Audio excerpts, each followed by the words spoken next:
Assalomu alaykum, yaxshimisizlar? Ko'rsanglar bo'ladi, ham Ahmad Donish yo'li va mana больницamiz ham tushib kelishdi. Ko'rsanglar mana 1-2 sotuvlik bu yoqqa chiqsanglar mana Shahristonskka o'tib ketadi. Mana biz to'g'ri ko'rib kelgan xonadonimiz mana 1-2 sotuvga ega bo'lgan xonadonimiz sotuvga chiqyapti.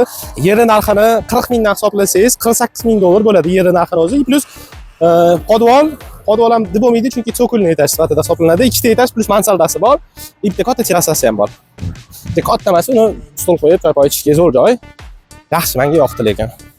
Pul bo'lganda bosib olardim o'zim to'g'risi. Chunki bu narsani 100 mingga qaramchoq qilish sal qiyinroq bo'ladi. Ko'rsanglar bo'ladi. Hozir ichkarisini ham bitta ko'rasizlar.